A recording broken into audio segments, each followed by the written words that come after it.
You know, they're selling you all wolf tickets, people. You're eating them right up. Hey, pussy, are you still there? I back.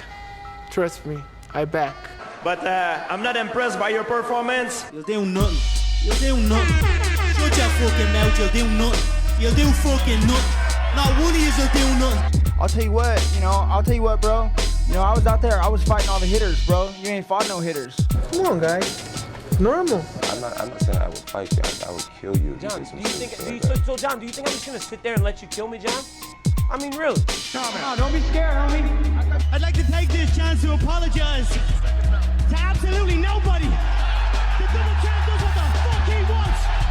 I'm gonna beat you into the living death.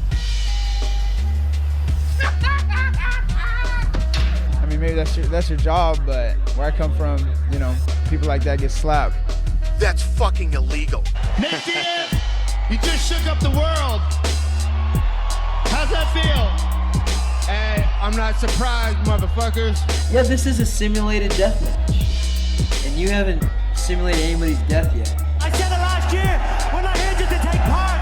We're here to take over. What is the game plan going in against him?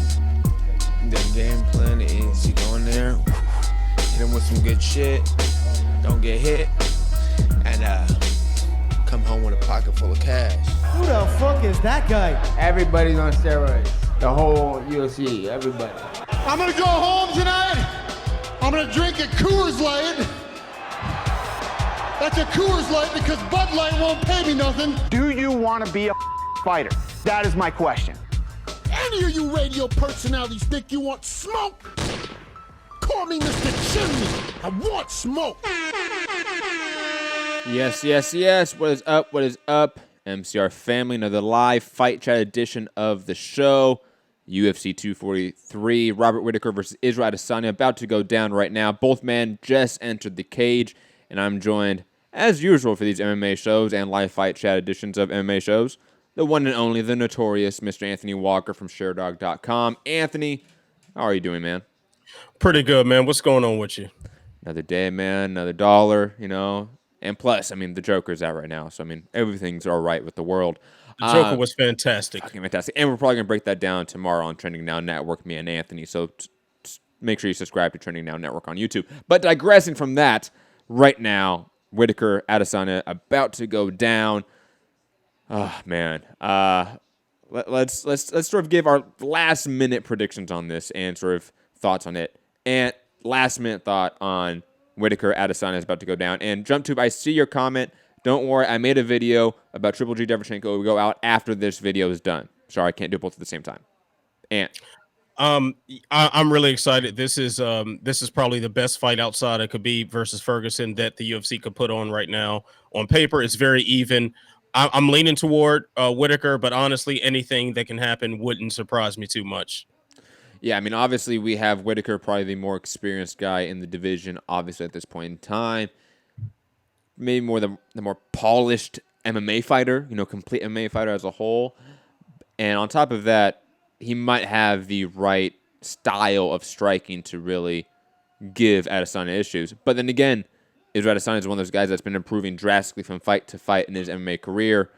Is this one of those fights where he has improved drastically, and now we are seeing a different version of Adesanya?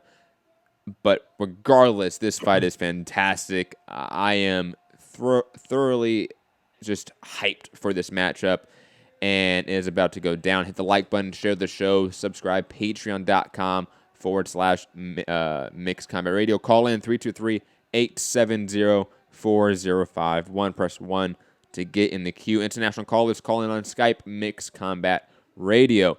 And I know a lot of listeners right now want me to talk about Triple G Derevchenko. I made a video. It will be out after this video is done, and also when we're doing the post-fight portion of the show. Call in, and I will probably talk about it if you ask me.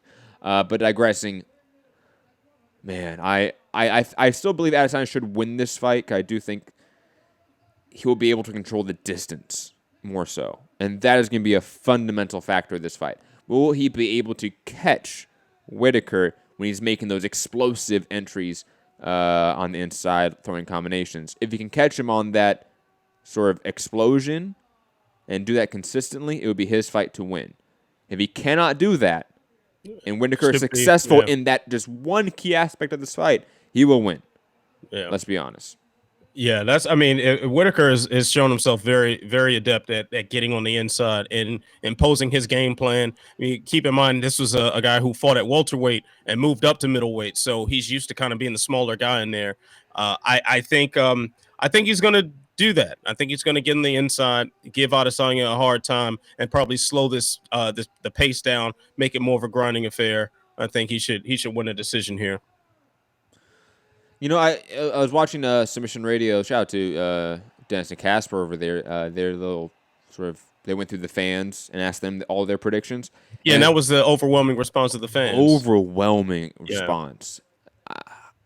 I don't know. I again, this fight can go a myriad of directions. Cannot wait to see how it goes down. Both men touch gloves in the center, going back to their respective corners.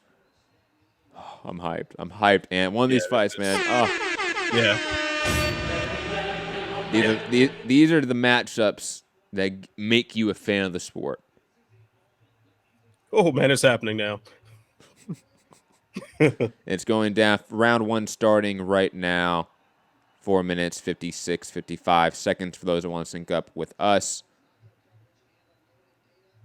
Whittaker on his toes, bouncing back and forth. Already throwing out an explosion, doubling up on the left hook. Does not land, though. It keeps going for that side kick to the knee. Good leg kick by Adesanya. Got on the inside there a little bit. Oh, almost got a combination there from Whittaker. Again, he is, like I said, exploding to the inside as he does, finding some success early, but not really landing anything. But he is, in terms of getting past that distance unscathed, he is having success with that. Good jab there from Whittaker. He's got an unusual blend of striking styles. Yes. I want to say he's a Hapkido black belt. Mm-hmm. And mixing that in with his Muay Thai and boxing and stuff, it creates a pretty interesting style. Whoa. Landed some good shots on Israel.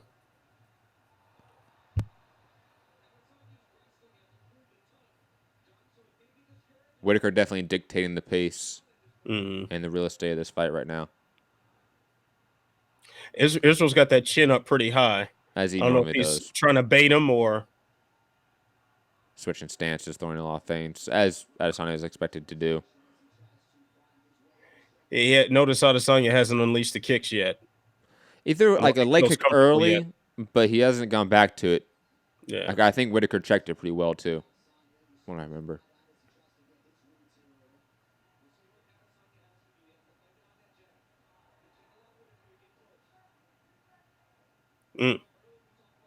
Guess he learned that one from Romero. The Romero did it to him. About 3 minutes left in the first round.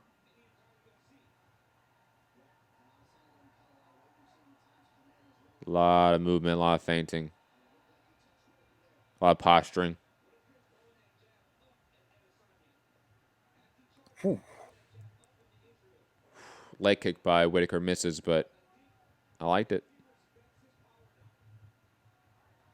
Double up on the jab. Right hand misses from Whittaker, but again, he's getting on the inside far easier than expected this early.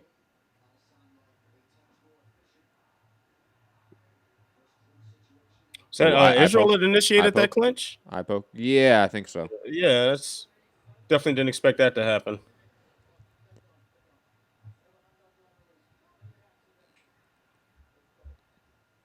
They resume action. Left hand from Adesanya lands there. Got that drop back cross that he's able to pull off pretty much from either stance. That's the strike to watch from him. I'm surprised he hasn't uncorked that at all yet, or at least feinted with it a little bit.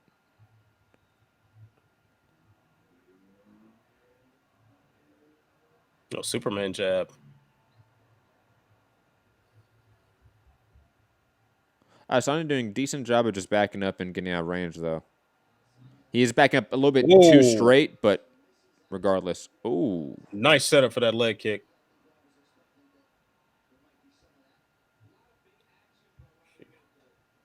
Head kick misses from Adesanya. Whoa. Boy, he got that block up fast. Adesanya barely misses on that high kick, left high kick. Yeah. Goes to it again, misses again. Surprised I'm throwing a body kick at all. That's one of his like go-to kicks, that left body kick. Yeah. And Whittaker hasn't gone to that side kick to the body. Whittaker He's misses on a huge right kick. Brought it to the leg so far.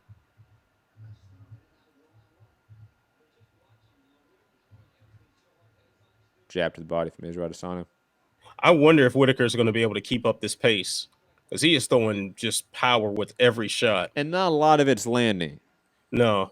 Like, he's winning this round probably due to activity. And Adesanya not really throwing back much at all in terms of offense. Whoa. Right hand counter almost lands from Adesanya, but yeah. right hand counter from Whittaker lands, it looks like. Yeah. That was nice. Yeah, see, Israel's getting more and more comfortable. Oh, left hook, right hand from Adesanya. Almost lands. Israel's starting to do that hip feint, pretending like he's going for the kicks. That's a good sign that he's getting comfortable. Oh! Oh! Round is over. Round is over. Whittaker just knocked down the first round. Wow. And it looked for a second like the fight was done. I thought he was out. Wow, but knocked down there to sort of end the round, probably to swing the round in Israel Adesanya's favor to probably win maybe a 10-9, 10-8 round, depending how you feel it, but that's probably a 10-8 round. Wow. You would give that a 10. I couldn't get that a 10-8. He was close to being finished if there's just more time on the clock. He was hurt. Yeah. And again, if Whittaker was more successful in landing shots throughout the round, 10-9. But he wasn't landing anything. It was just pure activity. Pure throwing shots, but nothing landing, really. I'd give that 10-9 for Adesanya based on that drop. But I couldn't go 10-8. Right hand comes back. Damn. If there were 10 more seconds on that The clock. funny part is he lands the left hand. Oh, he doesn't land the left hand. It looked like he landed it. Lands the right hand, and then boom, he doubled up on the right hook. I didn't see the first right hook.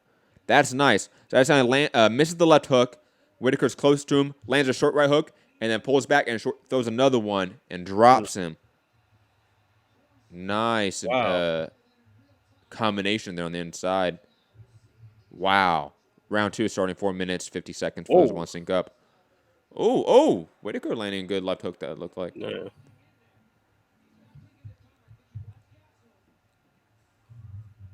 Whittaker better be careful ducking his head in like that. He's going to eat a knee. If Adesanya picks that up. Whoa. Nice.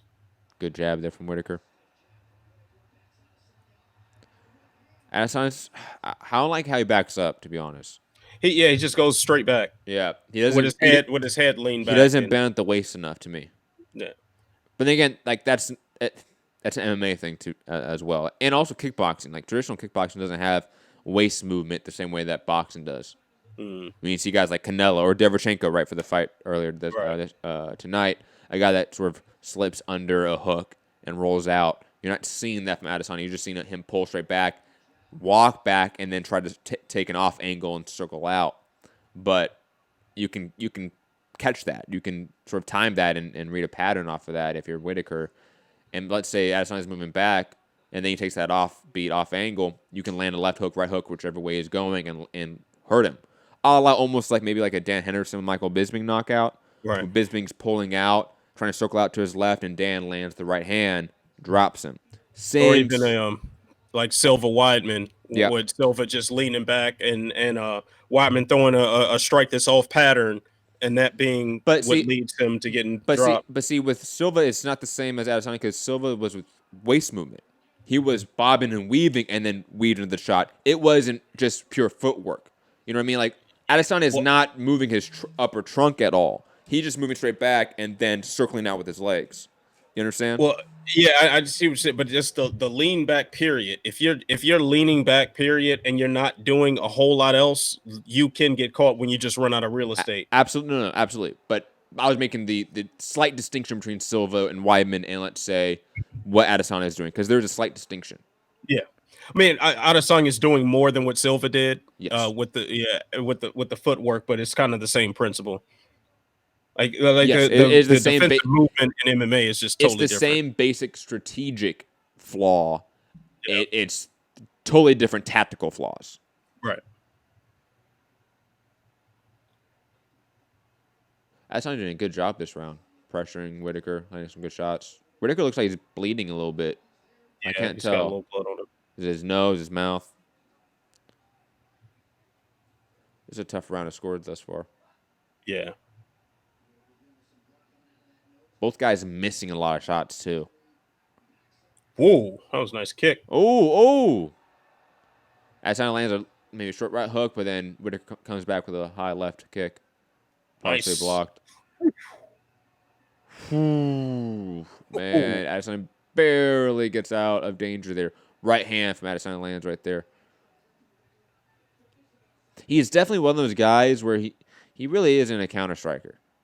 Is Adesanya. He wants to come forward. Oh, left hook. Knocks down by Whittaker. He might be done. He's done. He's done. Israel Adesanya wins. UFC champion. Wow. Dropped and for 5 finished on my picks for sure, dog. Robert Whittaker in the second round, and I was right. Ant wasn't. Ant picked Robert Whittaker. I just want to rub that in his face there just for a second. Wow. A star-making performance from the last Stylebender. Wow. Holy shit. And he is yelling at Paula Bochina Costa. Oh, my God. And Henry Cejudo's doing the fake. Hold me back, bro. Paula Bochina Costa, that was good. Oh, wow. That is just an amazing finish there from Israel Adesanya. The way he hurt him and dropped him and then pounced on him, the killer instinct there is just, again, Simpsons gif, chef's kiss. Mwah. Fantastic highlight right here. Wow. Jab from Whittaker lands. Right hand comes back from Adesanya, and then lands a left hook after it. Bro, are you serious? You know what that reminds me of? That reminds me of Steve on Tekken. You know that move where you're leaning back and you crack him with the uppercut? That's what that looked like. That's good. That's good. Wow. Oh, man. And Tekken, underrated fighting game. Just want to say that off the bat. Just want to put that out. Wow. Give me Israel Adesanya versus Paula Bochina Costa right now. ASAP. Oh, my God. Do we have a new superstar? Do we have a new pound-for-pound talent right here, ladies and gentlemen? Like that. Look, I know he was the betting odds favorite, but for a lot of people in the industry, it seemed like he wasn't. I feel like a lot of people in the media were picking Whittaker. A lot of fans were picking Whittaker. Because like we talked about on the preview show, like it makes sense from just a logical standpoint. Absolutely. No, I'm not disputing the pick. No, don't get me wrong. But what I'm saying is that, look, Israel, in all intents and purposes, maybe wasn't supposed to win this fight. Like, he wasn't the better fighter on paper. But he looked almost utterly flawless here. You know, there's some minor gripes, like we pointed out, about some of his defensive back foot movement and such. But he demolished Whittaker every time he's basically connected with clean shots. And finished a champion that a lot of people seem to respect and highly regard. Man. Like, he's in a top 10 pound for pound now, probably, right? Yeah, it's got to be. Whittaker was a top 10 pound for pound guy. And on top of that, I mean, the level of stardom here, I mean, it's going to be hard to tell because we don't know pay-per-view numbers. We don't know stuff like that. But he seems to be tracking on a way that is reminiscent of other very notable superstars in combat sports. And his post-fight interview right now, I can't wait to hear it. Ant, sort of your thoughts on Israel Adesanya's performance? This was star-making. This was amazing. He was perfect in there.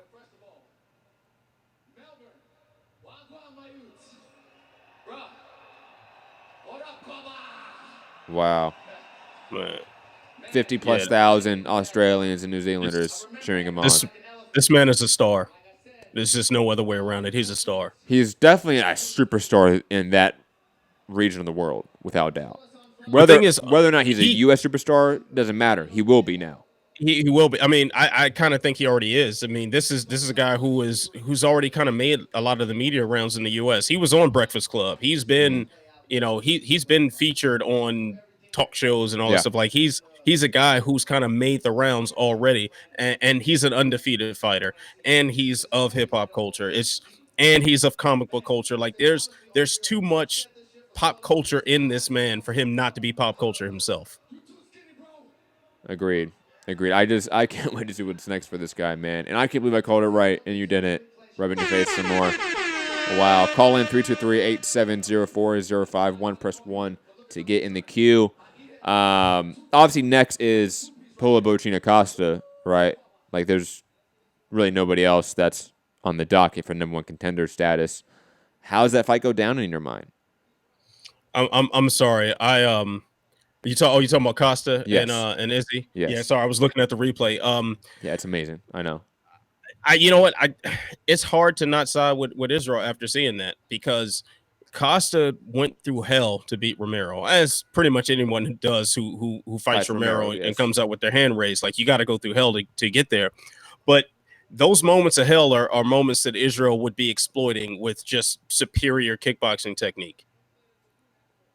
Just a better eye for what's going on. It's almost like he's seeing everybody in slow motion.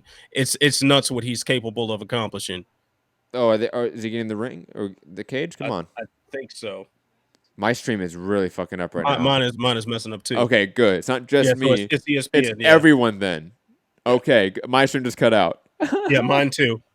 On my TV and my laptop. So, excuse me. Yep. So, we can speculate on what they're talking about.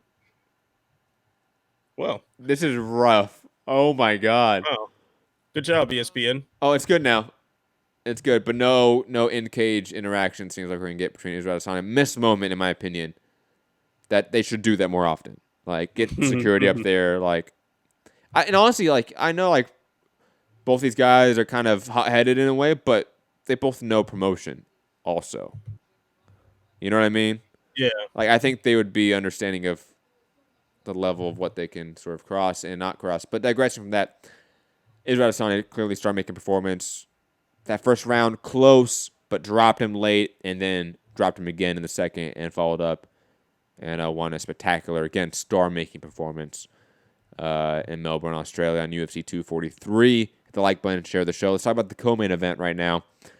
Dan Hooker basically just outstruck and outpointed and just picked apart Ally Quinta for 3 rounds and beat him up. Again, another fight that I picked right and you picked wrong. A trend, I feel like, on this show.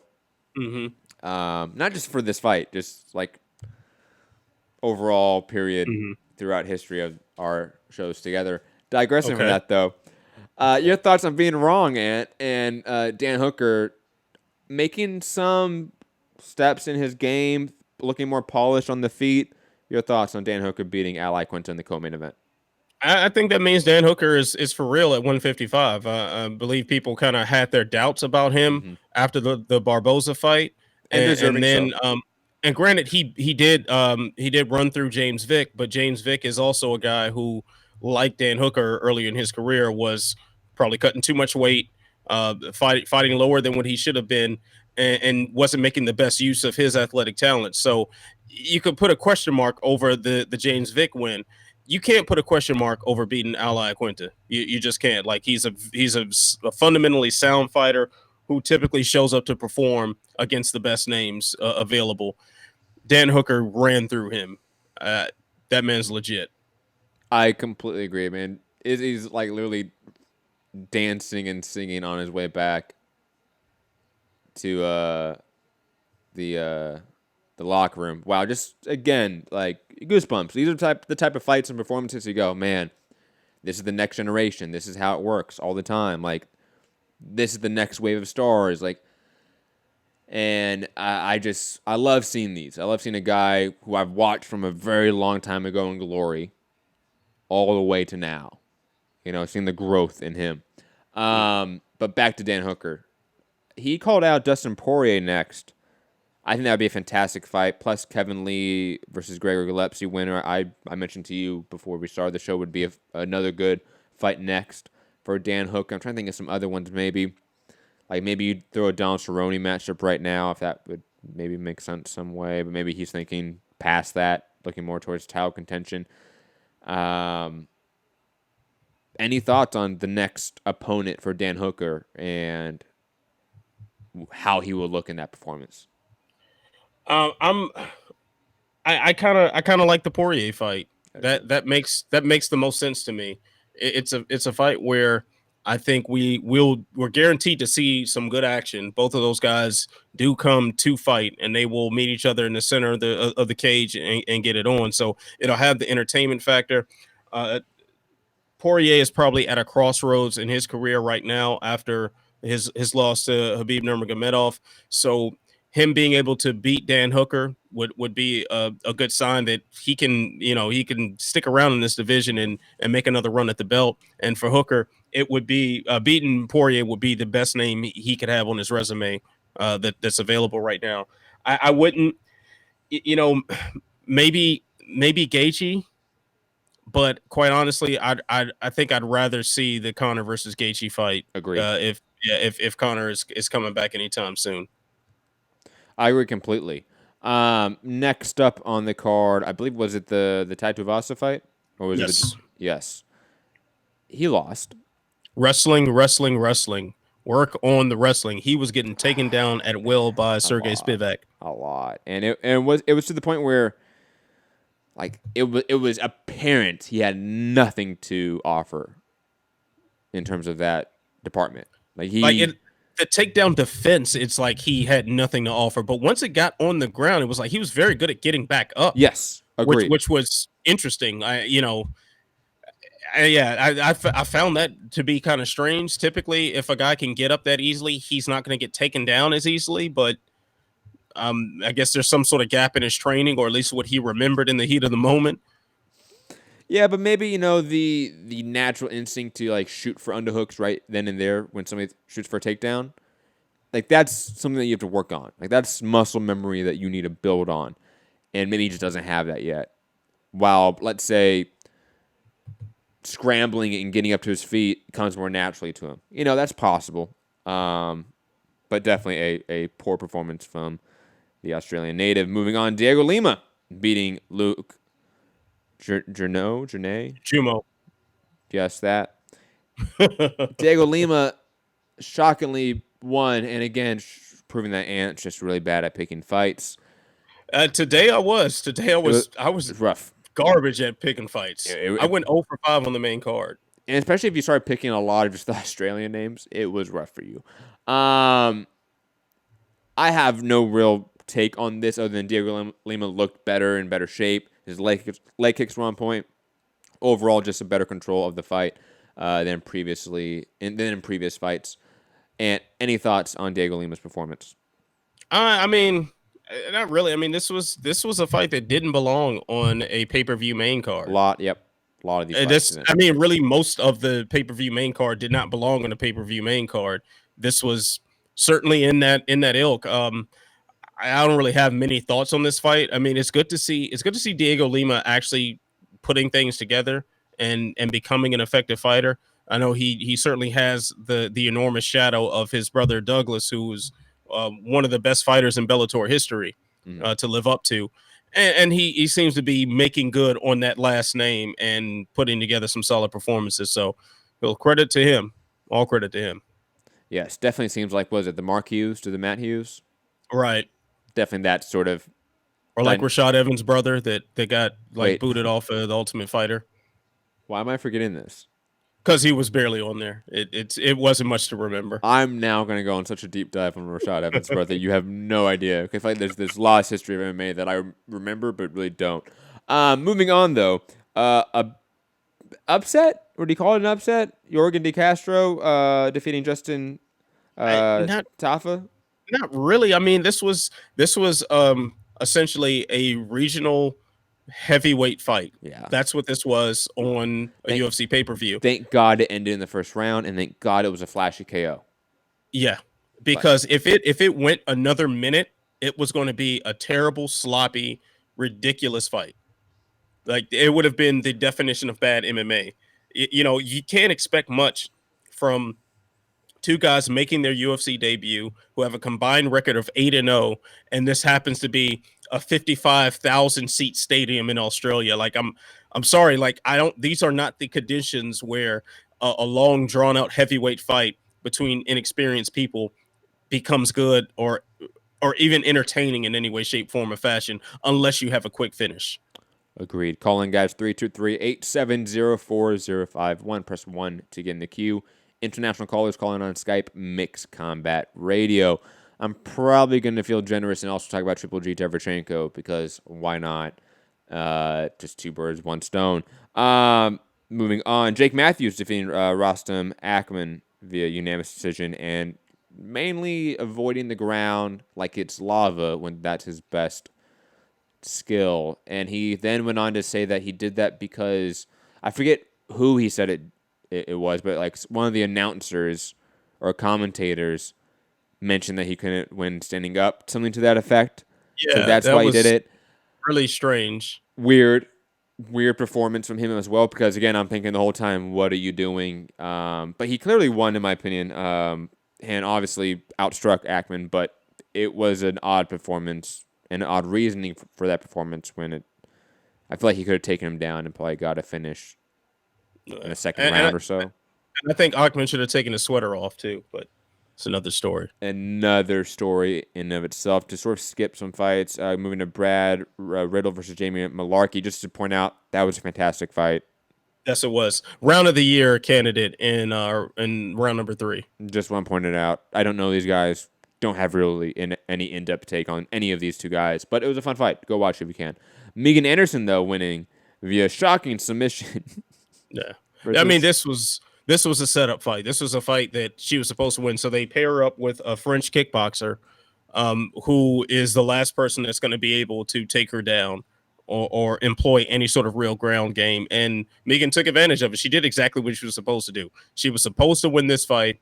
She was supposed to get back on track, and that's exactly what she did. So credit to her. Agreed. To sort of circle it all together, sort of give final thoughts on the card. UFC 243, a gigantic card. Clearly, they're saying it's a record breaker. I'm curious to see maybe what the respective commission numbers are that come out. But they say 57,000. Nice round number to break the previous record. Curious what the specific number is. But on top of that, obviously, Israel Adesanya defeating Robert Whittaker via second round knockout. And clearly on the path to superstardom that people like John Jones were on, people like George St. Pierre were on, people like McGregor were on in a way, people like BJ Penn even, way back in the day. Like this meteoric rise of just an athletic prodigy in front of us.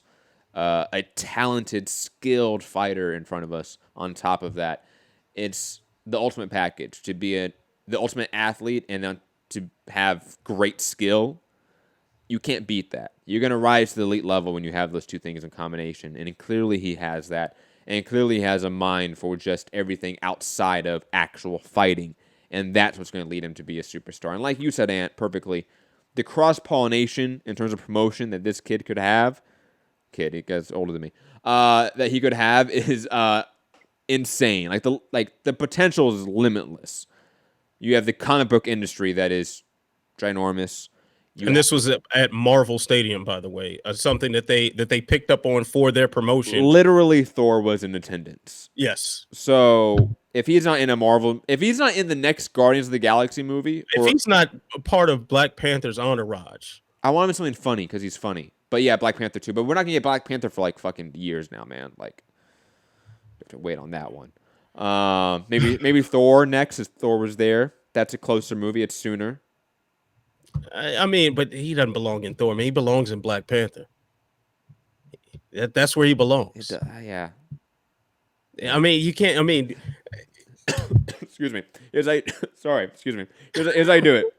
Okay, you make him an alien in like one of the Thor movies that's coming up, and then because I think Thor's before Black Panther, then he's in Black Panther as like himself.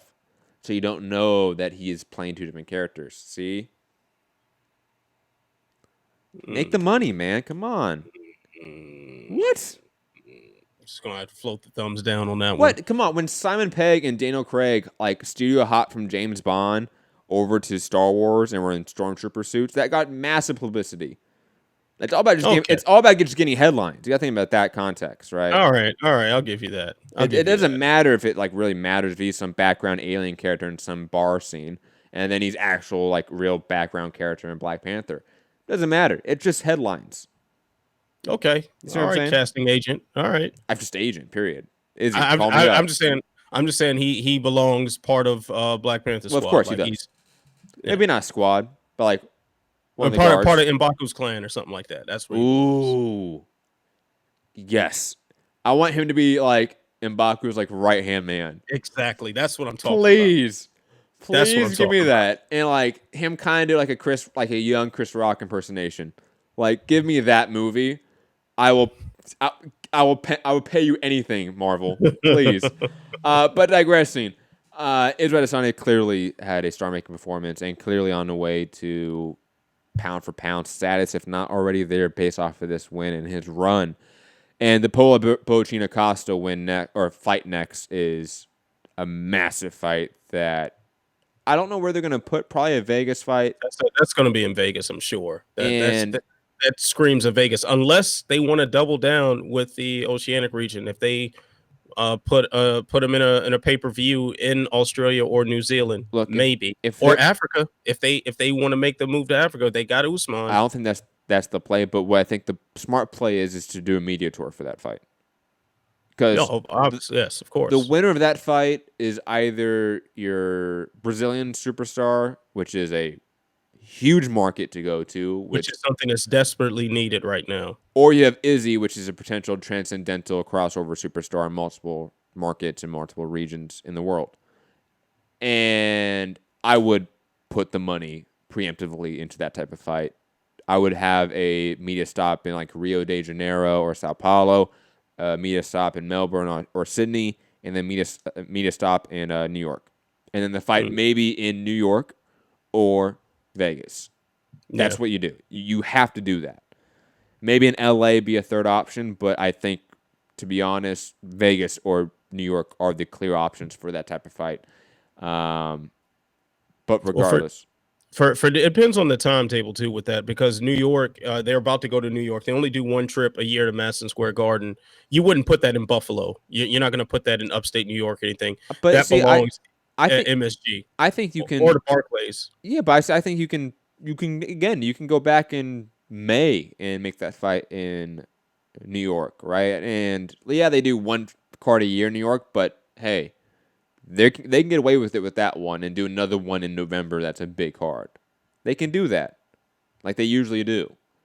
I think that's the right route to go if it's not Vegas, because obviously New York is the media capital of the world. So you have a natural sort of tapped into media community that's going to cover your fight more so than other markets like Vegas even. But digress. LA will be more convenient for us, but that's another story. That's another story entirely. If it goes to New York, fucking Jason gets it, and no one wants that. No, we don't want that. No one wants that. No. Fucking private. What? Captain credential. No, he's not captain anymore. He got demoted. No, he's like petty officer credential now. I feel like it should be lower. Digressing though. Midshipman. And shout out to Dan Hooker for picking up a much needed, dominant win against Ally Quinta. And any sort of wrap-up thoughts about this card, and then let's sort of talk about Triple G Derevchenko if you want, and then we will wrap up the night. Call in 323-870-4051. Press 1 to get in the queue. I think Fugatti's on the line. Fugatti, we're going to go to you after I talk to Ant here about his wrap-up thoughts about UFC 243. Ant. Well, first things first, I mean, Israel Adesanya has firmly put the crown on his head as the king of the Oceanic region. As far as MMA is concerned, that was an incredible performance. I don't see anything but bright lights and stardom for him in the future with what he just did. Now, I'm very curious as to what the in-stadium experience was like, because they had lawn chairs out there. That didn't look very comfortable, and I'm sure the view for a lot of fans that had those seats was compromised. But that also seems like the sort of atmosphere you'd like to be around, just because the energy in the building, just because you had so much going on. Now, until Dan Hooker and Adesanya won, there wasn't a lot of oceanic love going on the main card. Everyone else lost from the region on the top 5 fights. But either way, fun night, at least once it got to the Tai Tuivasa fight. Then we got to see quality MMA. It took a while. It was a slow burn, for sure. Very, very long time. We're going to go to Fugatti, get his thoughts, one of our co-hosts, but he's, I think, was working all night, so he couldn't really be on the show. Lame. But Fugatti, how you doing, man? What up, guys? What's going on, man? I got out late, so I couldn't get all set up and ready before you guys were going to go on. Trash. Translation, he was putting his beard oil on. Translation, he's trash, guys. No, it's better to have Ant there anyways. He knows way more than me. He's way better at this than me. But, man, I was very impressed with Adesanya. The whole thing, the entrance, everything. It was phenomenal. It was a really good performance. His head movement and counter punching, just Whittaker had no answers. Obviously, reach advantage helped a lot, but I mean, just he's got to be the top striker right now, I would imagine. In MMA, I mean, yeah, I don't know who I would put above him at the moment. Yeah, I'm struggling to think of another name that I'd put above him right now. He's the easy answer too, because of his kickboxing career. You know what I mean? Yeah. Like, he has the pedigree behind it. While guys like, let's say, Dustin Poirier, Max Holloway, guys like that, T.J. Dillashaw back in the day before he got caught for PEDs. Certain guys you can sort of say, like, man, their striking's really good, right? But does it have the pedigree that Izzy does? No, of course not. So Izzy has Izzy is the safe answer for that, absolutely. Plus, he's undefeated in his MMA career. Yeah. He's knocking out fools left and right. The only guy he really didn't knock out was Anderson Silva, Gastelum, but he knocked him down 4 times, which was a record for UFC title fights. And then was the Vettori fight? Did that go? The Vettori fight, that was a split decision win. Yeah, well, his first couple fights he didn't win by knockout, but it's like every fight he makes dramatic improvements, and it's really frightening. And one thing, while he is a very seasoned kickboxer, and like you said, you watched him for years in Glory. He's definitely an extraordinarily skilled kickboxer, but he is still relatively new to MMA. Like, he's only been in the UFC for less than 2 years. And he also still has, like, clear flaws in the striking game, too, which is the weird part, right? Like, it's not like I look at him and go, man, this guy's just a masterclass of technique, like Pernell Whittaker. Even like He's Floyd got Mayweather. a lot to learn in MMA. And that's a frightening thing. If a man who is relatively inexperienced in mixed martial arts, keep in mind, before he got in the UFC, one of his tomato can opponents that he beat up beforehand was Melvin Gillard. So let's just keep that in mind. Melvin Gillard, think of who was at his best years ago at 155. Adesanya beat him up at middleweight.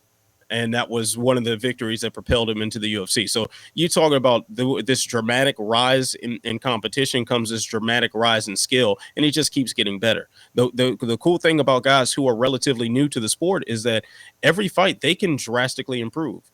They find all these little things to tweak and to improve upon, and before you know it, you're looking at a totally different fighter. Like, even looking back to that Vettori fight, Vettori gave him so many problems in the clinch, up against the fence, and kind of bullying him and using his strength. Try that against him now. Ask Derek Brunson how that went. The next fight, was it Brunson? Was that the next fight? Or was Tavares? Was Tavares next? It was either Tavares. No, it was Tavares. It was Tavares. I believe in the Tavares fight, he defended like every single takedown. Like the issues that Vettori gave him in the clinch were gone in the Tavares fight. And the ability to counter the takedowns was then a skill that he developed post-Tavares for the Brunson fight. So you see these rapid advancements in his technique from fight to fight. It's just unbelievable. I'm in awe. Well, yeah, to see like the improvements he made, because the story up to this point was, well, Gastelum gave him a ton of trouble, and Whittaker is way better than Gastelum in all these categories. So he's going to obviously give him all of this trouble. But then all of the adjustments he made, like he was moving much better, going backwards. He wasn't getting caught up as much. His head movement was better. He was like shoulder rolling a lot of shots, just all these little things he made to improve from a fight that happened, 6 months ago? I mean, yeah, crazy. It was like in March or something he's like just that. so talented. He's so athletic, and he's so smart, and he's got a great team around him that, like Ant said, dude, it's scary to think how good that guy's going to be. Agreed. Did you see the Triple G fight The by whole chance? card was fun, though, man. No, I didn't. I watched all the UFC stuff.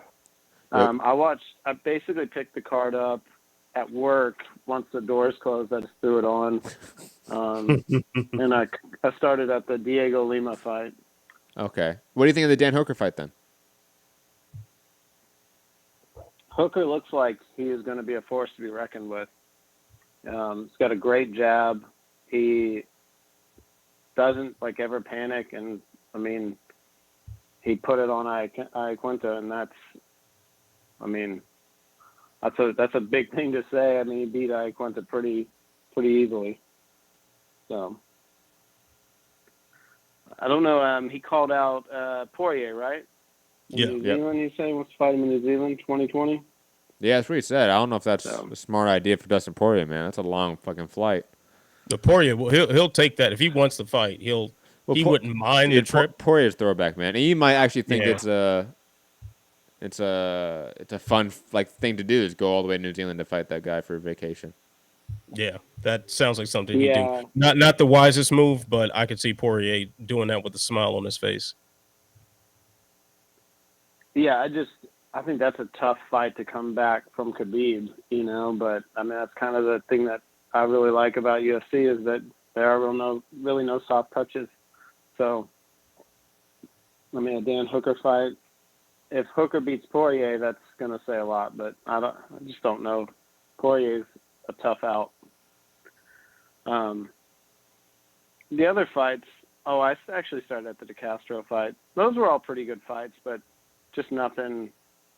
I don't think any of these guys are in the running for anything special right now. Spivak was pretty good, though. Hold on. Quick comment from Jay Prodigy in the chat, longtime listener, longtime supporter, saying, is Fu becoming an MMA diehard? Did you just say he watched the whole 243 card and didn't see the Triple G fight? Damn, you're a traitor, man. You're like me now. Yeah, bro. Look like your tastes are refining, sir. I It's approve. a better card. I'm going to be realistic. I wasn't excited about Triple G Derevchenko. Excuse me, but you gotta go back and watch that fight, though. Yeah, I will. I heard Derevchenko put on a hell of a show. So yeah, I want you to score it too. Actually, hey, when you watch it, he didn't win the. When you watch it, when you watch it, score it. You're gonna have to. Okay. Just giving you a heads up. It's one of those fights. I'll score it without sound on too, because I'm sure the whole commentary team was Triple G centric. Yeah. Actually, no. I'll be honest. Credit to even the commentating team and the Chris Mannix, who was doing the unofficial scorecard. They all thought Derevchenko won the fight. Yeah, that's the sad thing, man, is that Derevchenko can put on the best fight of his life, and it's still you're up against the star, the guy who's bringing in the money. Agreed. Well, Fu, we have to run. We have other callers. Thank you, and we'll obviously talk to you later. Let's talk briefly about that Triple G Derevchenko fight. 770, I see you. You got to press 1 to get in the queue.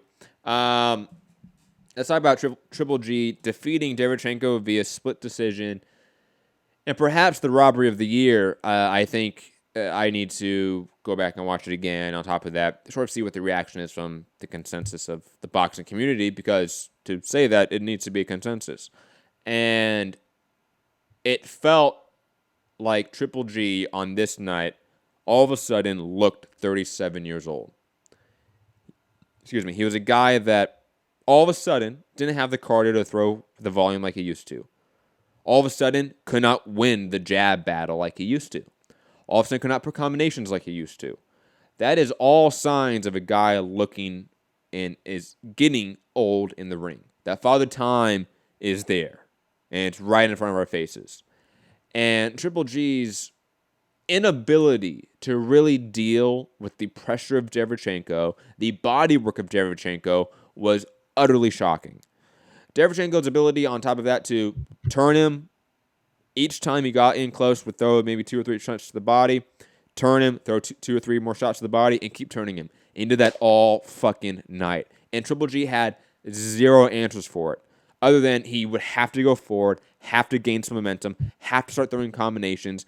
But Derevchenko was in it all night and gave it to him. And honestly, he probably won that decision and won that fight. At least on my scorecard, he did by 2 rounds. So I am, or 2 points, I should say. I don't know how you give that fight to Triple G. On top of that, even if you do, there's no way you come away from this thinking that Triple G is really, that he has the gas left to contend at the top level and really contend and compete with the top level. Could he beat Charlo, Jacobs, Canelo, Andrade, Billy Joe Saunders? No.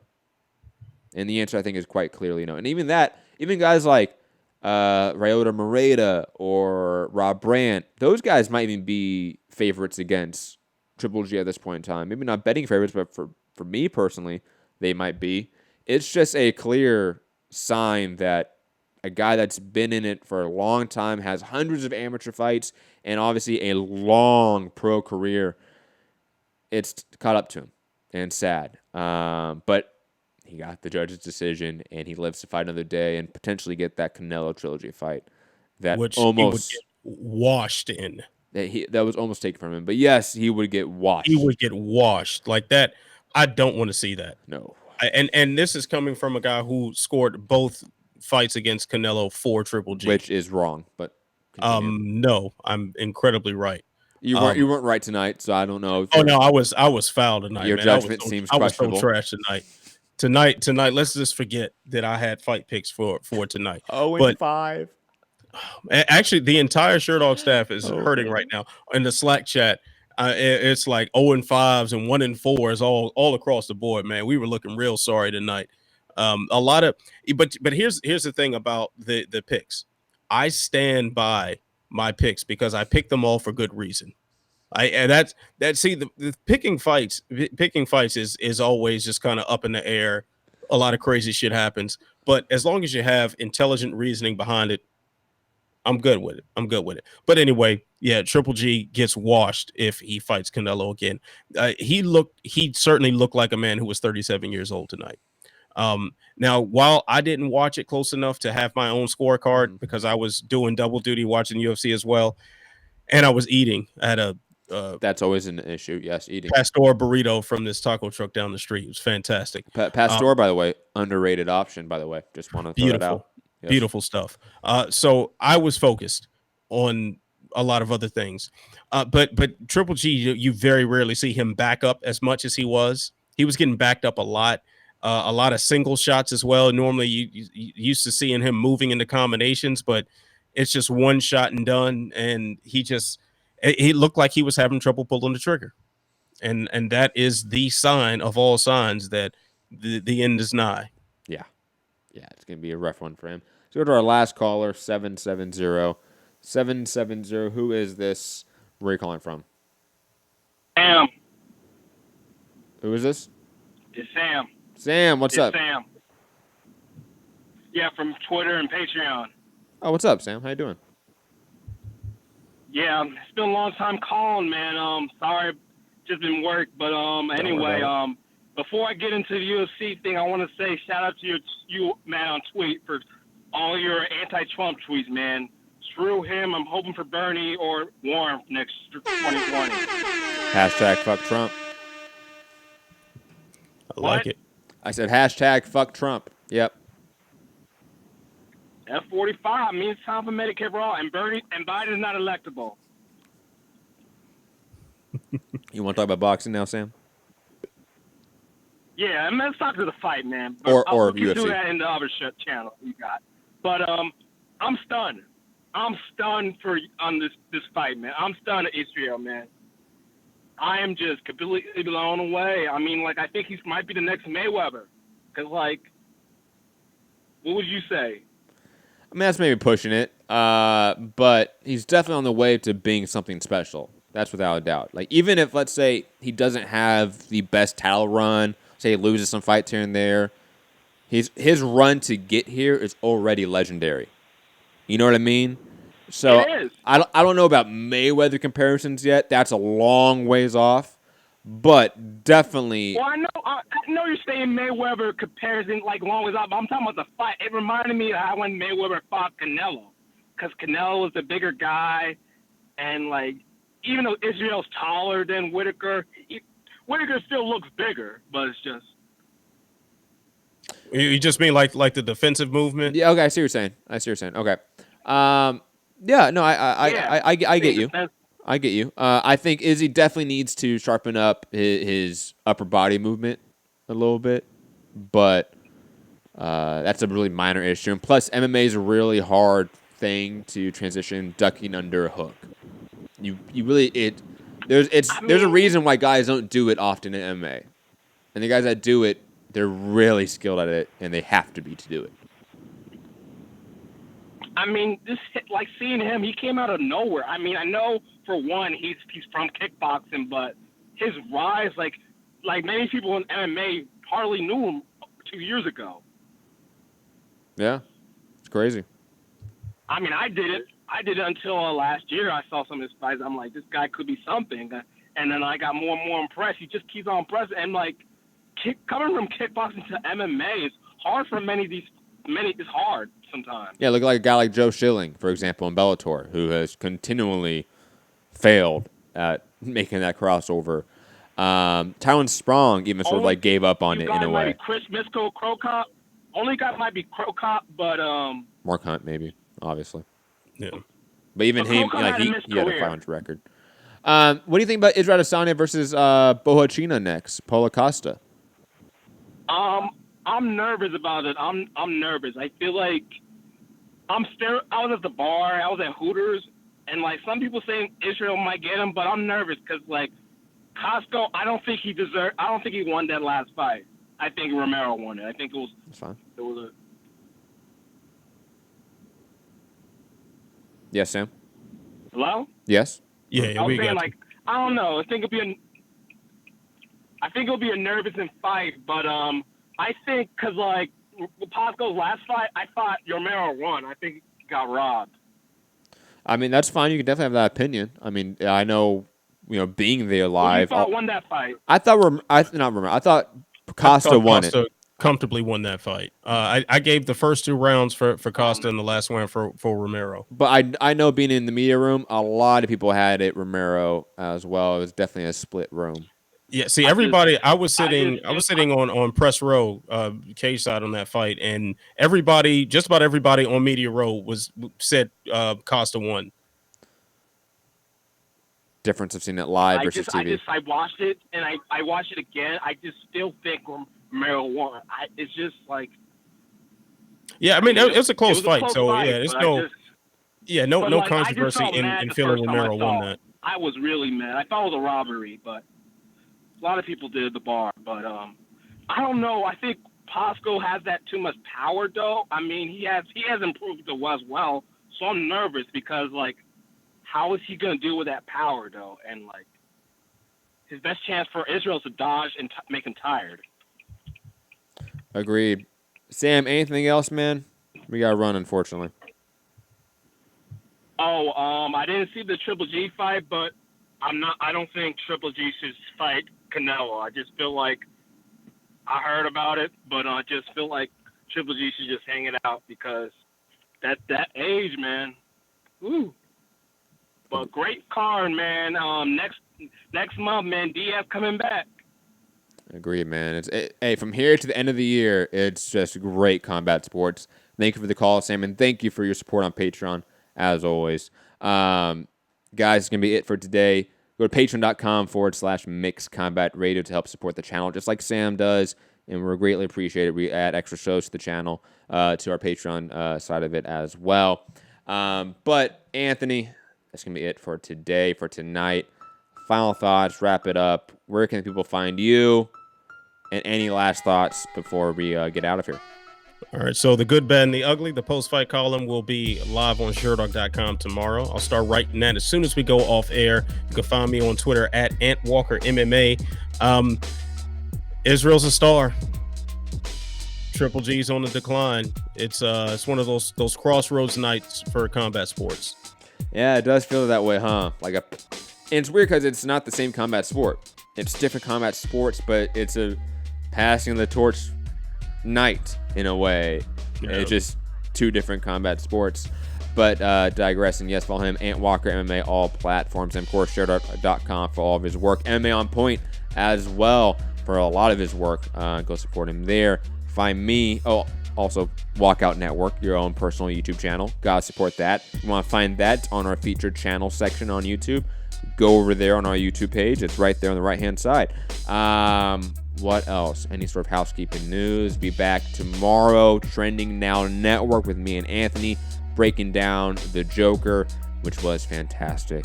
Yes, it was. Give a spoiler of our reviews. It was amazing, and I cannot wait to break it down in depth. Plus a probably full review show of Triple G Derevchenko with Robbie Hearns at 2 p.m. Pacific time tomorrow. Find me, Matt Hunter, MCR, all platforms. Hit the like button, share the show, subscribe. Patreon.com/Mixed Combat Radio. Hit the like button, all that fun stuff. And have a beautiful day, beautiful night, wherever you are in the world. Peace.